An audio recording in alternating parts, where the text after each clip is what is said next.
Hey out there, this is Friday, May 12th, I believe. Let me see. Today, yes, it's the 12th of May, 2017, and it's just about 11:35 exactly here in Northern California. And I'm getting off to a late start today. I had a few errands I wanted to take care of this morning. It's nice to be the utterly independent info.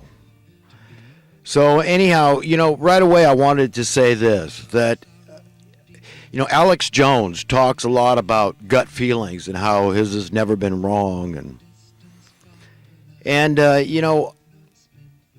for myself, I think that, it's a little of both. I mean, there is that intuitive side where, you get good vibes from somebody right away and you go, wow, here's a guy that would do anything for me. And it makes you want to do anything for them. And I appreciate that. And I have met people like that in my life. And it's a beautiful thing. Now, it didn't happen for me with Donald Trump. My attitude was much like Mr. David Knight, the reporter, famed reporter, journalist on the Alex Jones show, InfoWars reporter, David Knight. My attitude was very similar to his, and that was that, my first instinct, my gut, if you will, just from what I knew about Donald Trump, and I imagine that's from what David Knight knew about Donald Trump. Stories about him throwing little old ladies, using eminent domain to throw little old ladies out of their houses, and you hear stories like that, and it's a real turnoff, man. And I'll be honest, I never watched a single episode. I might have watched a snippet here and there of this Celebrity Apprentice. So that didn't do a damn thing for me in terms of being impressed by Donald Trump.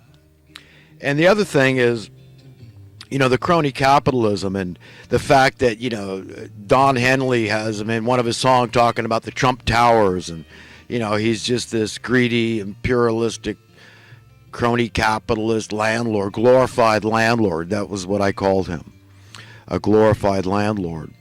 So you can see that, my gut actually was not in line with support for Trump, and neither was Mr. Knight. So it took a while to convince me that this was the right guy for the job, but I am wholly convinced at this point. In fact, I may be Donald Trump's biggest fan because I feel in a very guttural sense, deep down inside, that Donald Trump is really a decent, upright human being, a righteous dude, and in that sense, I believe he wants the best for everybody. Okay, that's what a decent, upright, righteous dude wants. Okay, they want things like justice, and they stand for things like mercy, and they're very intelligent people, and typically intelligent people are very spiritually inclined, like they see above the nonsense, and and this is what you need to do. This is why I like to talk to just regular laymen,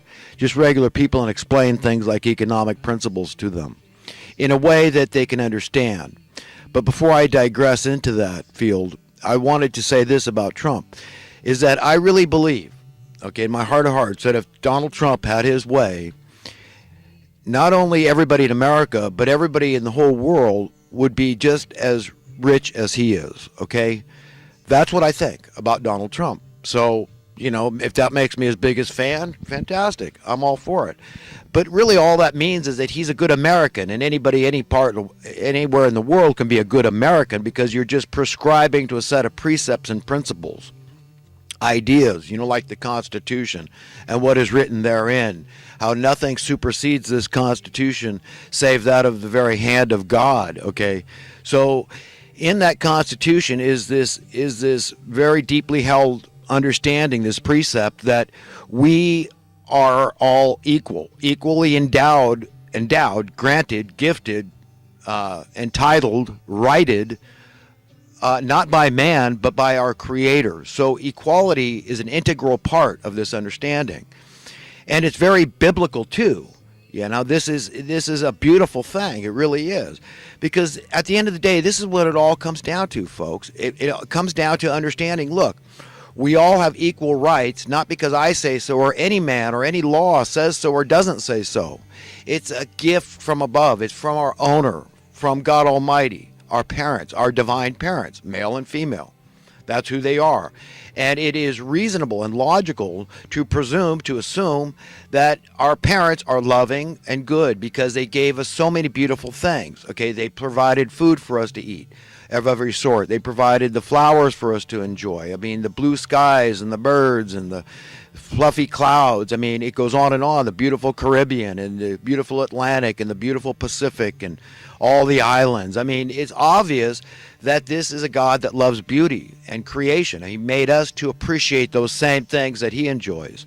So it's all very natural, and it all ties together with equality. Okay, so anybody that objects to this term needs to examine themselves. Okay, they need to get before God and say, what should I believe? Okay, don't trust your own guttural instincts always, or even your intellect, because we've all been trained and conditioned and programmed, indoctrinated, brainwashed, on and on, inculcated with nonsense. Okay, so it's understandable that a lot of us have erroneous thoughts, and one of those thoughts is that this idea of equality is ridiculous, it's stupid, and it's wrong that we can't be equal. Well, I'm talking about a very specific type of equality. I am in no way talking about individuality, because I believe some people conflate that in their heads. I wanted to talk about subjective terms today, and this is a good place to start with equality, but really egalitarianism. Equalitarianism is a very American precept. And I'm talking about in terms of economics, economic understanding that this planet belongs to you as much as it does to me and him and her and on, okay, in which sense the only true reality is dictated from above, from God. So if God tells you that everything is free to you, that all the infrastructure is your inheritance from your ancestors, it's accumulated, and God did it all because God gave us our ancestors, and he gave them the wherewithal, the imagination, the aptitude to go out and create all the technology and all this infrastructure. Okay, so it all belongs to God. We all belong to God. This whole picture belongs to God, and it's all for us to share. And that we will serve each other of our own free will and accord. God made us instinctively like that we're not content. Read what King Solomon says about work. It's the greatest thing a man can engage in under the sun. Okay, so we have an instinct. If we're not feeling appreciated and useful in society, we are simply not content. That's a matter of fact. And do you think they okay, remember, I'm not going to go with the New World Order cabal, all the minions thereof, those that never even heard of the New World Order cabal, but still they're mesmerized by satanic principles and precepts, by the love of money and the things of this world, the temporal, carnal, fleshly things of this world. All those people that want to keep going, keep the train chugging down this path, okay, this line of destruction, because anybody can see it's all a pyramid scheme, it's all a Ponzi scheme, it's all fraud heaped upon fraud, and it can't succeed. We cannot have an ever-growing national debt. How can your numbers be growing while the debt's going up? Who's paying the debt? Okay, it's falling on the people that can afford it least. There are literally people that are dying because of the debt, okay, because the government runs out of money. The social welfare industry is out of money, okay. We need more money. You want us to end homelessness, says Section 8, right? HUD, Housing Authority, right? That's what this $50 billion a year is for, but we've just made the problem worse. We haven't actually confronted the root issues, the market manipulation and the price fixing and all this, because the government's involved in this collusion. It's fascist now. It's a mess. It's a monster, okay? And we're all just backing off, and standing in awe of the beast system and letting it grow and grow and grow, instead of confronting it and saying, what's it going to take to put this beast system down? God is using just regular human beings like myself, okay, and Donald Trump too. Okay, just recently he was blown away that he's the president of the United States. Yeah, I guess I would be too, just like anybody would be. But, God uses regular people, just, sinful, failed in many ways, flawed, people filled with idiosyncrasies like we all are. I mean, I've got plenty of personal issues that I don't get involved in discussing because it's between God and myself. Just like all of our issues, at the end of the day, it's only God that can really understand us the way we need to be understood. Sure, counselors and therapists and psychologists, that's all fine and good. It's good that we need those kind of people that understand the ins and outs and nuances of what they, tricks of the trade, that they can offer somebody to have, some semblance of mental health in a world that's insane, because that's what it comes down to. It's like you understand that it's not you that's insane, it is the world system. And if you don't feel like you fit in, that's good. That's a beautiful thing, okay? And that's the way it should be. So I guess I've talked about Donald Trump enough and this idea of equality and understanding. This is financial equality. This is the way to nullify the satanic power, because this is where it is. It's coming from the money printing class. I mean, they got the mainstream media. They're just always relentless. Oh, it's Bill Gates, the richest guy in the world, or it's Carlos Slim, or it's Warren Buffett, or it's Donald Trump, or some other clown with multi-billions. But that's a pittance compared to the people that own the money printing rights, the copyright, isn't it? I mean, if I'm wrong, then tell me, but I'm not wrong. My signature's not on that money. Yours isn't. I didn't sign off on the national debt in 2008 to do this. 90+% of the American people, this is the kind of thing that gives me hope. 90% plus of the American people were opposed to that banking bailout because we like capitalism. I love capitalism. I believe in capitalism. I trust in capitalism. I have faith in capitalism. So you can see how injurious it is to guys like me when you see these people not allowing it to work. They're trying to say, oh, no, there's no risk involved. There's no competition involved, which are two of the cornerstones of true capitalism. Supply and demand. I mean, let's define progress. What is progress in regards to social economics? You're supposed to see a rising tide of prosperity, an ever-growing standard of living, higher standard of living, greater and greater prosperity across the board. That's when capitalism is working. Okay, and one can quickly deduce where it goes. Okay, it is a means to an end, and that's what this system is so terrified of. Everybody's going to figure this out, is that we don't have to be under the gun. We don't have to live like this.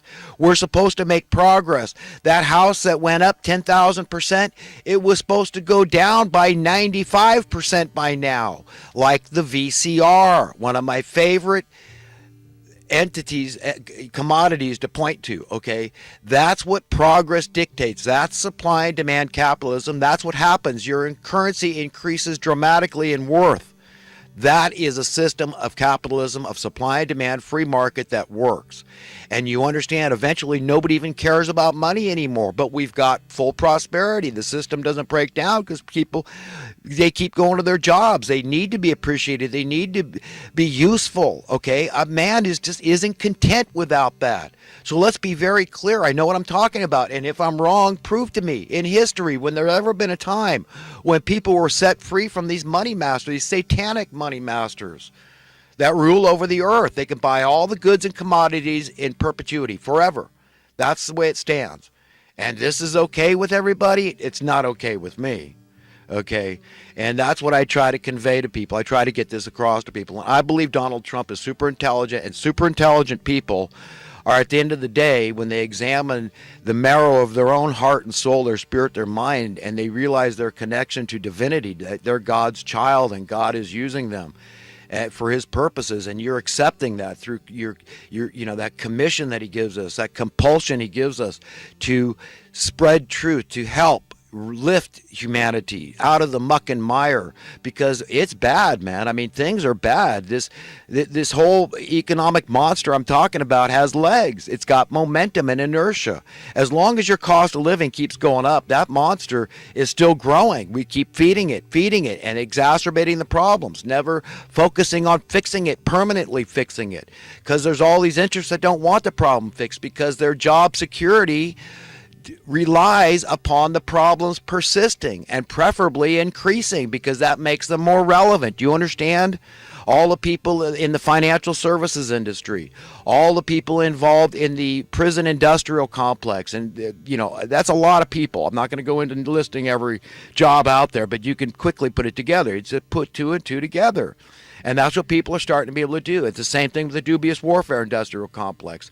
All the vices that we have, all this escapism we engage in, all those, the drugs and the alcohol, the prostitution out there, the pornography, even the child pedophilia, and then you got the abortion. Okay, all this stuff is related to hardship, financial hardship that's created deliberately, intentionally. That's what we got to get through our heads. And then look at all the people that are employed in the social welfare industrial complex.